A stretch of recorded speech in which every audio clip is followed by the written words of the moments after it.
नमस्कार, current affairs bye सर्विका में आपका स्वागत है। इस सप्ताह के वीडियो से आपको जानने को मिलेगा बीएसएफ, सीआईएसएफ और एनएसजी के नए प्रमुख, एशिया का दूसरा सबसे स्वस्थ शहर, पहला स्वदेशी प्रदूषण नियंत्रण पोत, पैरालंपिक 2024 में भारत की शानदार शुरुआत और भी बहुत कुछ। करंट अफेयर्स 24 अगस्त से 31 अगस्त 2024। राष्ट्रीय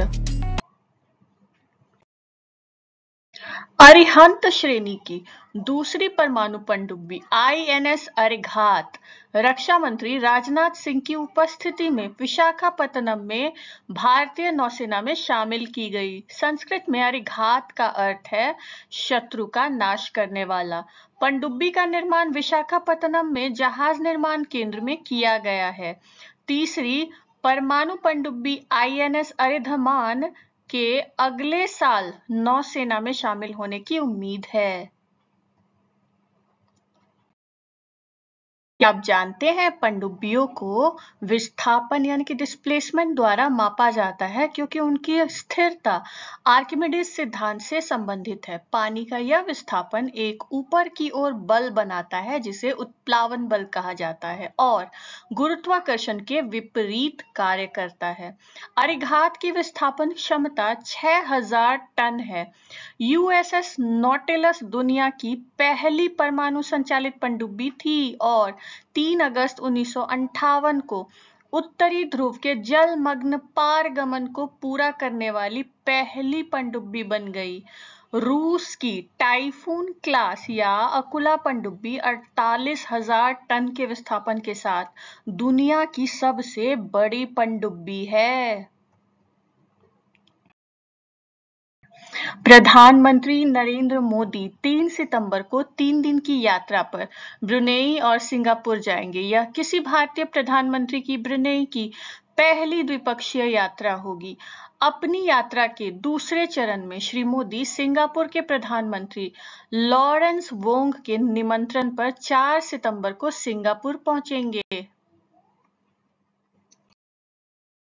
क्या आप जानते हैं ब्रुनेई की राजधानी बंदर सेरी बेगावान है और मुद्रा ब्रुनेई डॉलर है। ब्रुनेई के प्रसिद्ध स्थलों में से एक अरबवां बैरल स्मारक है जिसे सेरिया तेल क्षेत्र में उत्पादित अरबवें बैरल तेल की याद के रूप में बनाया गया था। ब्रुनेई के सुल्तान वर्तमान में दुनिया के सबसे लंबे समय तक शासन करने वाले सम्राट हैं। वह 1967 से सत्ता में हैं। ब्रुक राज ब्रिटिश राजाओं का राजवंश था जिसने 1841 से 1946 तक बोर्नियो द्वीप पर सरवाक, अब मलेशिया में एक राज्य, पर शासन किया था। पहले राजा एक भारतीय मूल के ब्रिटिश अधिकारी जेम्स ब्रुक थे। भारतीय पुलिस सेवा आईपीएस अधिकारी राजविंदर सिंह भट्टी ने केंद्रीय औद्योगिक सुरक्षा बल सीआईएसएफ के महानिदेशक का पदभार संभाल लिया है। इससे पहले श्री भट्टी बिहार पुलिस के महानिदेशक के रूप में कार्यरत थे। क्या आप जानते हैं केंद्रीय औद्योगिक सुरक्षा बल यानी कि सीआईएसएफ गृह मंत्रालय के तहत भारत में एक संघीय पुलिस संगठन है। यह केंद्रीय सशस्त्र पुलिस बलों सीएपीएफ में से एक है। यह 10 मार्च 1969 को संसद के एक अधिनियम के तहत स्थापित किया गया था। सीआईएसएफ की एक टुकड़ी को अगस्त 2008 से 2018 तक हैती में न्याय सहायता के लिए संयुक्त राष्ट्र मिशन में तैनात किया गया था। आईपीएस अधिकारी दलजीत चौधरी, जो वर्तमान में सशस्त्र सीमा बल के प्रमुख हैं, को सीमा सुरक्षा बल यानी कि बीएसएफ का महानिदेशक नियुक्त किया गया है। क्या आप जानते हैं बीएसएफ का गठन 1965 के भारत पाक युद्ध के बाद किया गया था। के.एफ. रुस्तम जी बीएसएफ के पहले महानिदेशक थे। वरिष्ठ आईपीएस अधिकारी बी श्रीनिवासन को देश के आतंकवाद रोधी बल यानी कि राष्ट्रीय सुरक्षा गार्ड एनएसजी का महानिदेशक नियुक्त किया गया है। श्रीनिवासन बिहार कैडर के 1992 बैच के भारतीय पुलिस सेवा आईपीएस अधिकारी हैं।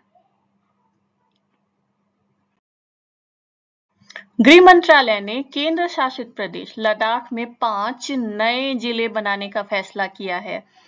इन जिलों में जांस्कर, द्रास, शाम, नुब्रा और चांगथांग शामिल हैं। अभी तक लद्दाख में सिर्फ 2 जिले लेह और कारगिल थे। इन अतिरिक्त जिलों के साथ लद्दाख में अब कुल 7 जिले हो जाएंगे।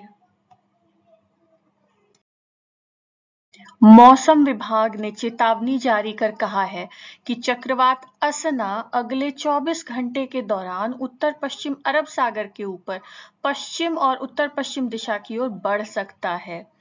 अरब सागर के ऊपर गहरे दबाव का क्षेत्र बना हुआ है, जिसके प्रभाव से पिछले कुछ दिनों से गुजरात में काफी तेज वर्षा हो रही है। क्या आप जानते हैं चक्रवात असना अगस्त 1964 के बाद अरब सागर में विकसित होने वाला पहला चक्रवात है। असना नाम पाकिस्तान द्वारा दिया गया है और इसका अर्थ है प्रशंसा करना। प्रधानमंत्री नरेंद्र मोदी ने महाराष्ट्र के पालघर जिले में वाड़वन बंदरगाह की आधारशिला रखी। वाड़वन बंदरगाह भारत के सबसे बड़े गहरे पानी के बंदरगाहों में से एक होगा। यह पारगमन समय और लागत को कम करते हुए अंतर्राष्ट्रीय पोत परिवहन मार्गों के साथ सीधा संपर्क प्रदान करेगा। इस परियोजना की लागत 76,000 करोड़ रुपए है। प्रधानमंत्री नरेंद्र मोदी ने 31 अगस्त को नई दिल्ली के भारत मंडपम में जिला न्यायपालिका के राष्ट्रीय सम्मेलन का उद्घाटन किया। इस अवसर पर प्रधानमंत्री ने सर्वोच्च न्यायालय की स्थापना के 75 वर्ष पूरे होने के उपलक्ष्य में एक डाक टिकट और सिक्का जारी किया। भारत के नियंत्रक और महालेखा परीक्षक गिरीश चंद्र मुर्मू और Saudi general court of audit के अध्यक्ष डॉक्टर हुसैम अल अंगारी ने सार्वजनिक क्षेत्र की लेखा परीक्षा के क्षेत्र में आपसी सहयोग ज्ञापन पर हस्ताक्षर किए। सऊदी अरब अगले वर्ष भारत से Asian Organisation of Supreme Audit Institutions की अध्यक्षता ग्रहण करेगा। भारतीय सेना ने प्रोजेक्ट नमन का पहला चरण लॉन्च किया। इसे रक्षा पेंशन भोगियों, जाने माने सैनिकों और उनके परिवारों को समर्पित सहायता और सेवाएं प्रदान करने के लिए डिजाइन किया गया है। कार्यक्रम में थल सेनाध्यक्ष जनरल उपेंद्र द्विवेदी और आर्मी वाइज वेलफेयर एसोसिएशन की अध्यक्ष श्रीमती सुनीता द्विवेदी उपस्थित थे। अंतरराष्ट्रीय जापान में चक्रवाती तूफान शान से भारी वर्षा हुई और आंधी आई, जिसमें 3 लोगों की मृत्यु हो गई है और बहुत से लोग घायल हैं। शान तूफान के कारण यातायात और बिजली तथा जल व्यवस्था अस्त व्यस्त है। क्या आप जानते हैं शान नाम हांगकांग द्वारा दिया गया है और ली लाई शान की याद दिलाता है, जो हांगकांग के लिए ओलंपिक पदक जीतने वाली पहली एथलीट थे। वह 1996 में विंड सर्फिंग में ओलंपिक चैंपियन बनी थी। ब्राजील की सुप्रीम कोर्ट ने देश में एलन मस्क के सोशल मीडिया प्लेटफॉर्म एक्स को निलंबित करने का आदेश दिया है। यह आदेश एलन मस्क द्वारा देश में एक कानूनी प्रतिनिधि का नाम बताने से इनकार करने के बाद दिया गया। चेक गणराज्य में स्थानीय पुलिस को पेट्रोकेमिकल प्लांट में द्वितीय विश्व युद्ध के जमाने का 250 किलोग्राम का बम मिला है। पुलिस ने इसे 30 अगस्त को सुरक्षित रूप से नष्ट कर दिया। भारत, चीन, रूस, Pakistan, Iran, Kazakhstan, Kyrgyzstan, Tajikistan और उज़्बेकिस्तान के बाद बेलारूस शंघाई सहयोग संगठन के 10वें सदस्य के रूप में शामिल हो गया है। क्या आप जानते हैं SCO संघाई 5 का उत्तराधिकारी है, जिसका गठन 1996 में People's Republic of China, Kazakhstan, Kyrgyzstan, रूस और ताजिकिस्तान के बीच किया गया था। जून 2001 में इन देशों और उज़्बेकिस्तान के नेताओं ने शंघाई में एक नए संगठन की घोषणा की। जून 2017 में यह भारत और पाकिस्तान के साथ 8 देशों में विस्तारित हुआ। ईरान जुलाई 2023 में समूह में शामिल हुआ। नेपाल पर्यटन बोर्ड को पैसिफिक एशिया ट्रैवल एसोसिएशन पाटा को स्वर्ण पुरस्कार मिला है। यह पुरस्कार जीविका सुधार परियोजना के लिए टिकाऊ पर्यटन श्रेणी में दिया गया है। नेपाल पर्यटन बोर्ड को तीसरी बार यह पुरस्कार मिला है। थाईलैंड की राजधानी बैंकॉक में 28 अगस्त को यह पुरस्कार प्रस्तुत किए गए। विश्व स्वास्थ्य संगठन ने कावरे पालनचोक जिले के धूलीखेल नगरपालिका को नेपाल का पहला स्वस्थ शहर और एशिया का दूसरा सबसे स्वस्थ शहर घोषित किया है। भारत का पुणे शहर बांदा एशिया का पहला स्वस्थ शहर है। ईरान में पहली बार महिला सरकारी प्रवक्ता की नियुक्ति हुई है। ईरान के राष्ट्रपति मसूद पेज़ेश्कियान के सुझाव और कैबिनेट मंत्रियों की मंजूरी के साथ फातेमा मोहज्जरानी को पहली महिला सरकारी प्रवक्ता के रूप में नियुक्त किया गया है।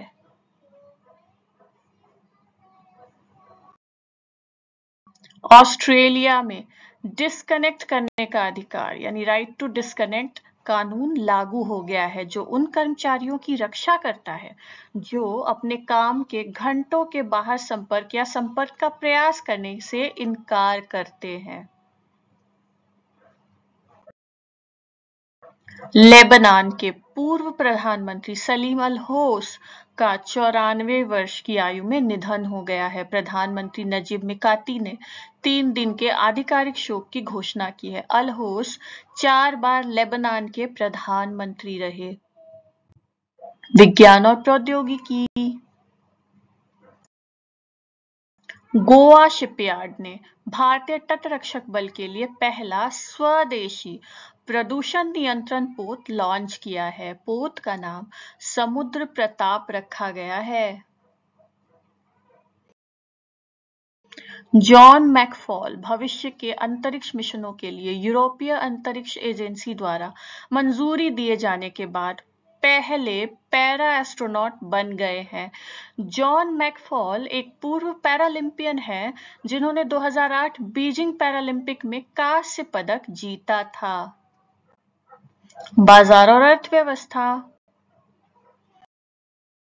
विश्व के प्रमुख डिजिटल भुगतान प्रणालियों जैसे चीन के अलीपे, पेपाल और ब्राजील के PIX को पीछे छोड़ते हुए भारत के यूनिफाइड पेमेंट्स इंटरफेस यानी कि UPI ने इस वर्ष अप्रैल से जुलाई के बीच लगभग 81 लाख करोड़ रुपए का लेन देन किया। पिछले वर्ष के मुकाबले इसमें 37% की बढ़ोतरी हुई है। अमेजन ने भारत में यूजर्स के लिए अपने AI शॉपिंग असिस्टेंट रूफस को बीटा फॉर्म में लॉन्च किया है। अमेजन मोबाइल ऐप में एकीकृत यह नई सुविधा उपयोगकर्ताओं के प्रश्नों का उत्तर देकर, उत्पाद अनुशंसाओं का सुझाव देकर और उपयोगकर्ताओं को बेहतर खरीद निर्णय लेने में मदद करने के लिए विभिन्न उत्पादों की तुलना करके खरीदारी के अनुभव को बढ़ाने के लिए डिजाइन की गई है। खेलकूद। पैरालंपिक खेलों का 28 अगस्त को फ्रांस की राजधानी पेरिस में शानदार आगाज हुआ। फ्रांस के राष्ट्रपति इमैनुअल मैक्रोन ने पेरिस में एक रंगारंग समारोह के दौरान खेलों की शुरुआत की घोषणा की। 167 देशों का प्रतिनिधित्व करने वाले कुल 4400 पैरालंपिक खिलाड़ियों ने चैम्प्स एलिसीज से प्लेस डे ला कॉन्कॉर्ड तक मार्च किया। भारतीय दल का नेतृत्व टोक्यो 2020 के स्वर्ण पदक विजेता भाला फेंक खिलाड़ी सुमित अंतिल और विश्व रिकॉर्ड धारक टेबल टेनिस खिलाड़ी भाग्यश्री जाधव ने किया। निशानेबाजी में अवनी लेखरा ने 10 metre air rifle standing SH1 में स्वर्ण पदक जीता। उन्होंने 249.7 अंक के स्कोर के साथ अपना ही टोक्यो पैरालंपिक रिकॉर्ड तोड़ा। अवनी पैरालंपिक खेलों में 3 पदक जीतने वाली पहली भारतीय महिला खिलाड़ी बन गई हैं। महिलाओं की T3500 मीटर की दौड़ के फाइनल में भारत की प्रीति पॉल ने कांस्य पदक जीता। पैरालंपिक इतिहास में भारत का ट्रैक एंड फील्ड में पहला पदक है। एशियाई हॉकी संघ के अध्यक्ष दातो फुमियो ओगुरा ने घोषणा की है कि महिलाओं की 8वीं एशियाई चैंपियंस ट्रॉफी 11 नवंबर और 20 नवंबर के बीच राजगीर हॉकी स्टेडियम भारत में आयोजित होगी। भारतीय क्रिकेट कंट्रोल बोर्ड BCCI के सचिव जय शाह अंतर्राष्ट्रीय क्रिकेट परिषद के निर्विरोध अध्यक्ष चुने गए हैं। वे 1 दिसंबर 2024 से यह पद संभालेंगे। इसके साथ ही 35 वर्षीय जय शाह सबसे कम उम्र के ICC अध्यक्ष बन जाएंगे। वे अक्टूबर 2019 से BCCI के सचिव और जनवरी 2021 से एशियाई क्रिकेट परिषद के अध्यक्ष के रूप में कार्य कर रहे हैं। बांग्लादेश के ऑलराउंडर शाकिब अल हसन न्यूजीलैंड के पूर्व गेंदबाज डेनियल विटोरी को पछाड़कर अंतर्राष्ट्रीय क्रिकेट में बाएं हाथ के स्पिनरों में सबसे ज्यादा विकेट लेने वाले गेंदबाज बन गए हैं। तीनों प्रारूपों में 444 मैचों में बांग्लादेश के अनुभवी बाएं हाथ के स्पिनर शाकिब ने अब तक 707 विकेट लिए हैं, जबकि विटोरी के नाम 705 विकेट थे। गोलकीपर गुरमीत सिंह ने पेनल्टी शूटआउट में 2 शानदार बचाव किए, जिससे नॉर्थ ईस्ट यूनाइटेड FC ने मोहन बगान को 4-3 से हराकर अपना पहला डूरंड कप खिताब जीत लिया। देश में पहली बार तमिलनाडु राज्य सरकार 31 अगस्त और 1 सितंबर को चेन्नई में फॉर्मूला 4 नाइट स्ट्रीट रेस आयोजित करेगी। इसके साथ चेन्नई पहला दक्षिण एशियाई शहर होगा जो रात में फॉर्मूला 4 स्ट्रीट रेस की मेजबानी करेगा। वीडियो को अंत तक देखने के लिए धन्यवाद। यदि वीडियो पसंद आया हो तो लाइक करें, अपने परिचितों के साथ शेयर करें और अगर अब तक सब्सक्राइब नहीं किया है तो कृपया सब्सक्राइब करें और देखते रहिए करंट अफेयर्स बाय सर्विका।